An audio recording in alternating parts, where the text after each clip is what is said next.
Hi, so this will be a description of the third practice for our winter Soccer IQ Academy camps. So far we've been very happy how it goes, so let's keep it up. So what I've done now is, besides I'm going to explain the practices here, but I also put some key points on the side, and I will go through them right now. So in this practice we're going to look at attacking, and obviously when we're talking about attacking we need to move the ball forward towards the goals. So to move the ball forward, first thing we need to do is to receive the ball that we can play it next forward. So coaches will pay attention for the players, make sure that they receive the ball facing forward. That needs to be across the body, so it opens up the field of play. We talked about receiving across the body in previous practices. So obviously to be able to play forward, the other players needs to open up in the field up front. So if you're always supporting from behind, the team not gonna advance up the field. So we need to open up to facilitate play forward. So go behind defenders, go in front of a player with the ball, so we can advance. And that usually, another key point there is that your time of opening up needs to be perfect, good, when the player with the ball is ready to pass you. Because if you open too early, defender going to cover you and this pass not going to be completed. So these three things: open up front, open up at the right time, and then the player with the ball needs to receive it so he can play forward. If he can't play forward, all the rest is pretty much useless. Okay? So we decided to divide players to the very young group, 7, 8-year-olds, intermediate group, 9, 10 years old, and then older group, 11, 12 years old. Okay? So for the younger players, now what we decided to introduce, just because the skills so vary. The first 15-20 minutes the ball is going to work on their footwork, moves, etc. without any pressure with the coach. The boy is going to learn how to do turns, how to dribble, how to do moves. Then they're going to do the same thing as we always do, is 1v1, 2v2, 3v3. This is actually extremely important, I think, for this age, to be able to use what they learned in the first 15 minutes in this small silent game. Then the youngest group going to do following activity is we're going to play directional, so these actually the goals are red. Let's mark them as red here, and red team attacks blue goals. There are 2 goals wide in the area, and then blue team attacks red goals. Right? Very simple. Directional, there are a couple yellow and neutral players, so they play on the team which has the ball. So again, we're looking for the blue, for example, when this blue has the ball, plays to neutral, and this player makes a run for split, playing there.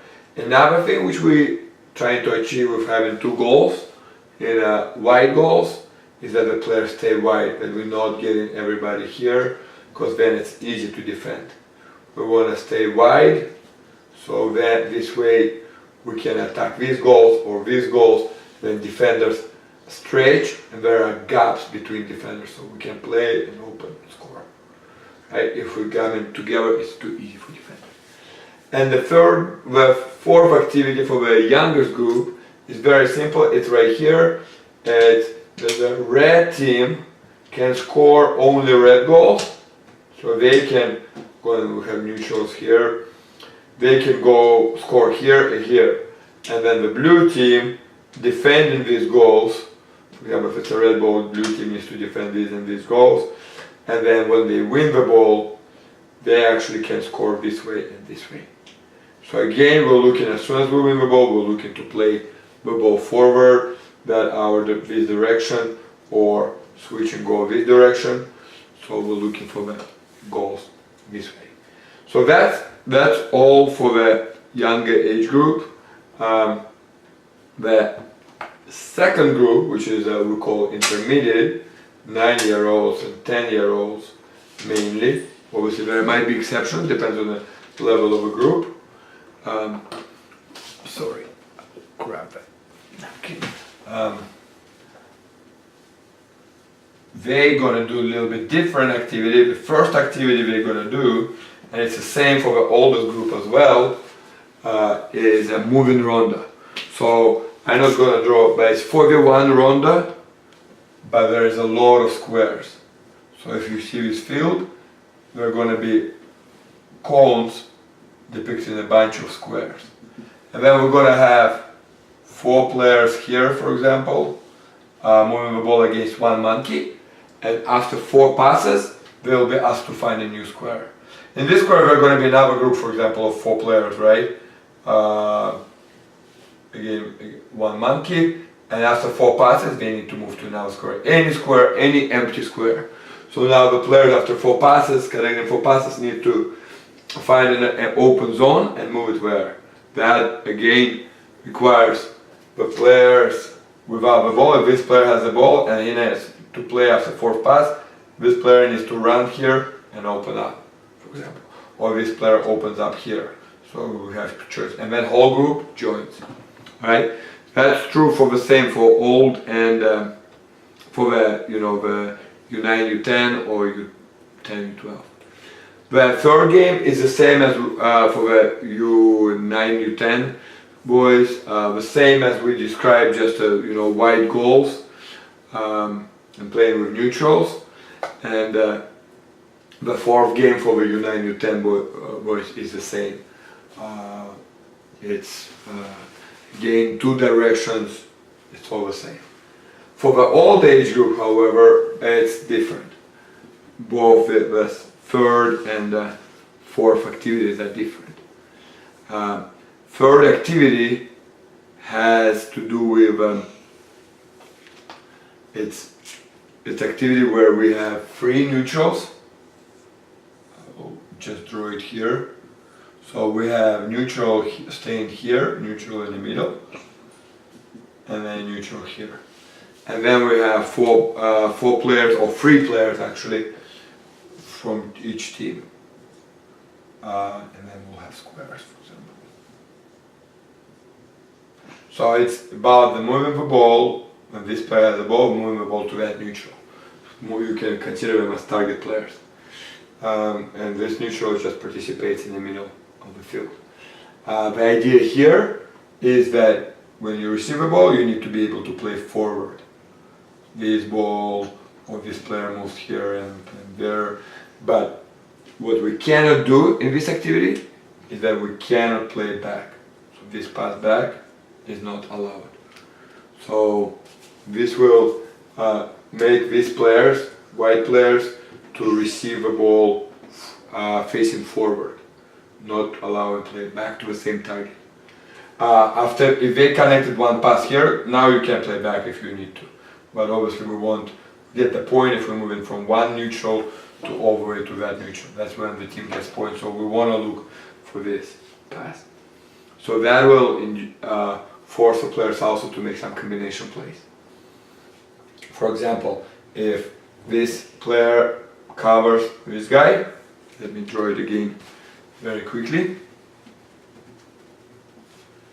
So this is neutral and he has the ball, and we have a player here but he's covered like this.